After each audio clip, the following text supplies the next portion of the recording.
Bonsoir messieurs, dames. Alors nous sommes dans le cours 289 d'art dramatique avec Philou Dingo. Bon, vous savez que l'interprète de Philou Dingo s'appelle Jean-Philippe Tchifteian. Et dans ce cours-là, nous sommes avec Molière dans l'acte 2, scène 2.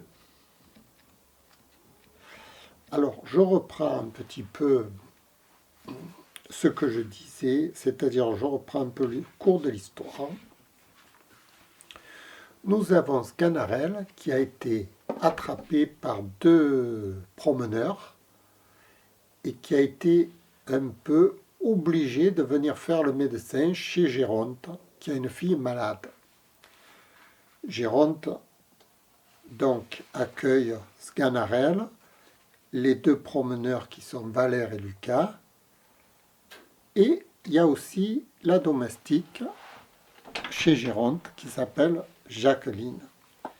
Alors, la fille de Sganarelle est malade, et Sganarelle est médecin malgré lui, parce qu'il a été un peu forcé de faire le médecin, si on peut dire. Donc, Valère s'adresse à Géronte. Alors là, c'est une scène donc à 5 personnages. Il y a Géronte qui est le maître de la maison, il y a sa domestique, Jacqueline, il y a les deux promeneurs, Valère et Lucas, qui amènent Sganarelle.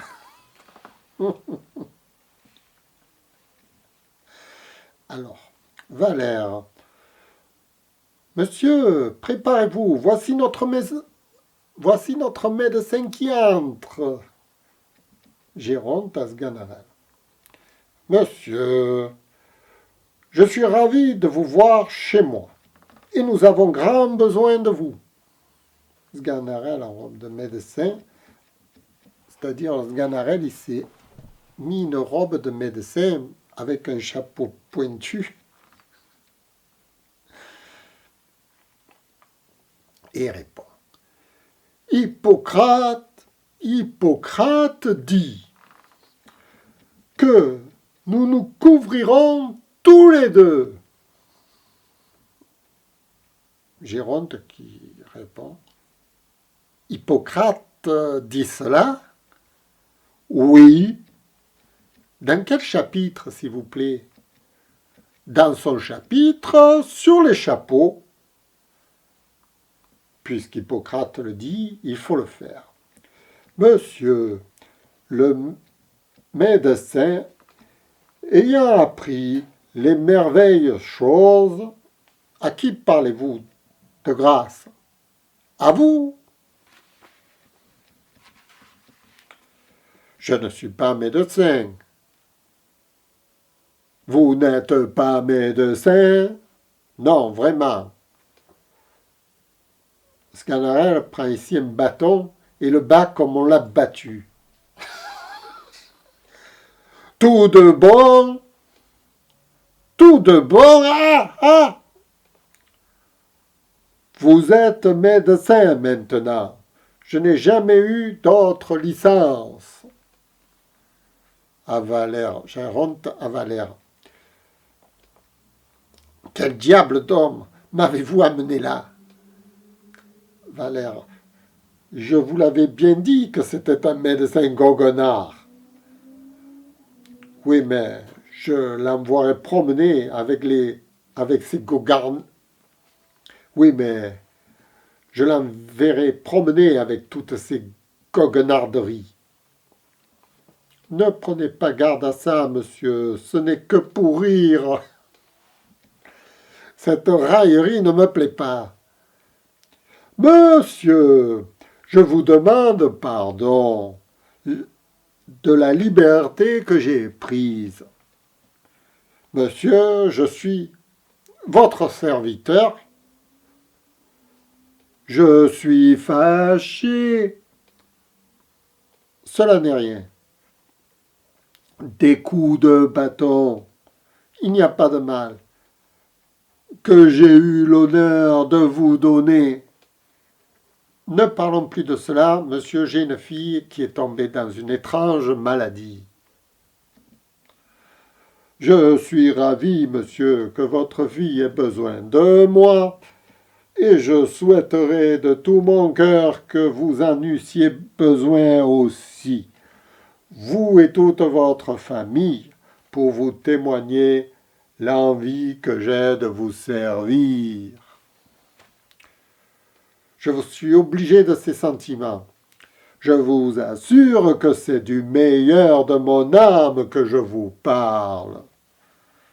C'est trop d'honneur que vous me faites. Comment s'appelle votre fille? Lucinde. Lucinde, ah, beau nom de médicament. Beau nom à médicamenter. Lucinde. Je m'en vais voir un peu ce qu'elle a fait. Je m'en vais voir un peu ce qu'elle fait. Qui est cette grande femme-là? C'est la nourrice. C'est la nourrice d'un petit enfant que j'ai. Sganarelle à part. Peste! Le joli meuble que voilà. Tout.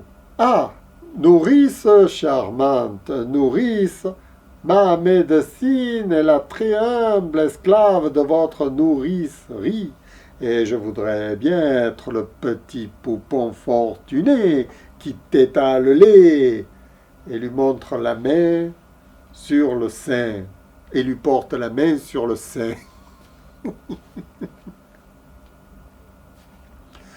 De vos bonnes grâces, tous mes remèdes, toute ma science, toute ma capacité est à votre service et avec votre permission, monsieur le médecin, laissez-la, ma femme, je vous prie. Quoi? Elle est-elle votre femme? Oui. Sganarelle fait semblant d'embrasser Lucas et se tournant du côté de la nourrice, il l'embrasse. Ah, vraiment, je ne savais pas cela. Je m'en réjouis pour l'amour de l'un et de l'autre. Lucas le tient tout doucement, s'il vous plaît. Je vous assure que je suis ravi que vous soyez unis ensemble. Je la félicite d'avoir. Il fait encore semblant d'embrasser. Lucas, et passant dessous ses bras, se jette au cou de sa femme. Un mari comme vous, et je vous félicite, vous, d'avoir une femme si belle, si sage et si bien faite comme elle est. Lucas, en le tirant encore. Hé, Testinguet, pointant de compliments, je vous en supplie. Ne voulez-vous pas que je me réjouisse avec vous d'un si bel assemblage? Avec moi, tant qu'il vous plaira, mais avec ma femme, trêve de cérémonie. Je prends part égale au bonheur de tous les deux, et il continue le même jeu. Et si je vous embrasse pour vous témoigner ma joie, je l'embrasse de même pour lui en témoigner aussi. Lucas, le tyran d'Eurechef. Ah, Vartinguet, monsieur le médecin, que de l'antiponnage. Voilà, fin de scène 2, acte 2. C'est la mise en scène de Sganarelle au milieu de... dans la chambre de Géronte. Géronte qui était là pour accueillir Sganarelle pour qu'il sauve sa fille. Alors,